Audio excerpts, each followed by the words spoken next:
Aria, you can go ahead. Hi, thank you.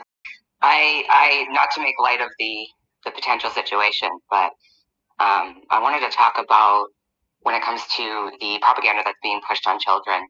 I began my transition when I was 30, and I can look back and do all I want and see patterns, and I can connect dots, and I can have a story for myself.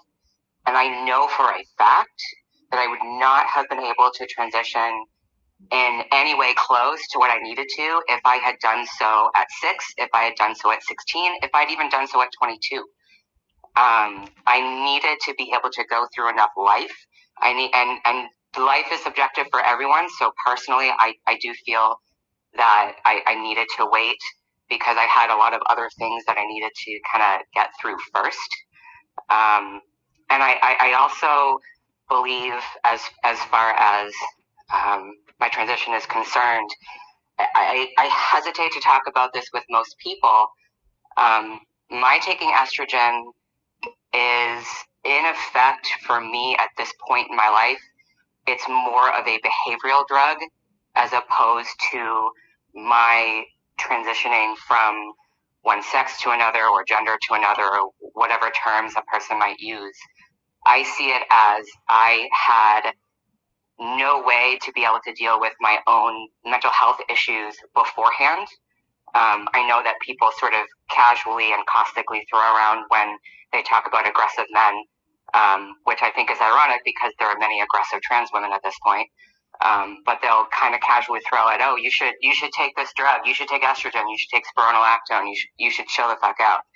And in a sense, I almost identify with that to an extent. And so I myself consider myself biologically male. I will always be such.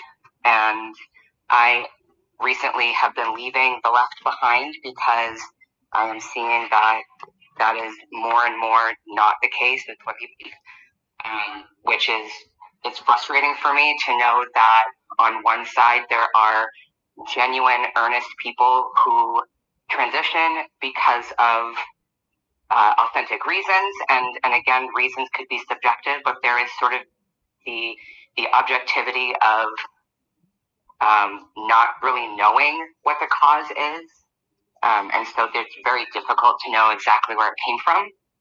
But then on the other side, you have the voice of the mass that is completely destroying what I feel we were fighting for even 5 to 10 years ago, let alone 20. I mean, I began my transition almost 5 years ago, and it was at a point where I was not on Reddit, I was not on Tumblr, I was not on all of these other sites. I mean, I was a late 20s man, and so I was not on these sites that are primarily made up of, be they gamers or teenagers or college students. And so I didn't have that influence that a lot of people had, and many more people have now. I shudder to think, I cannot imagine what it's like for children, adolescents, and parents right now.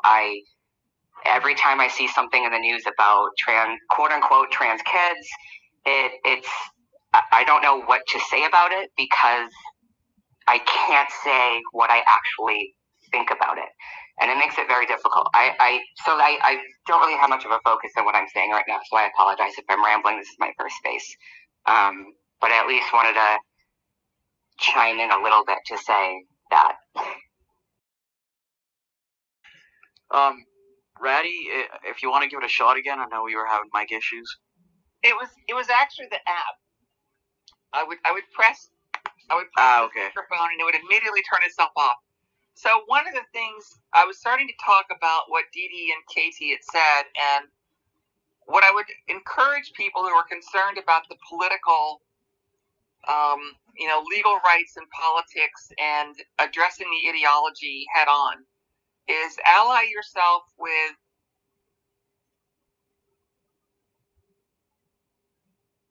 transsexuals who have assimilated a long time ago, because the culture was very, very different 20 years ago.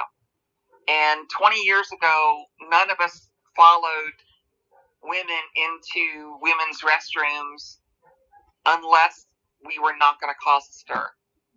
it was illegal for me to use a woman's restroom when I transitioned, and I didn't even start doing it until everybody in the men's restroom wanted to know why a woman was in there.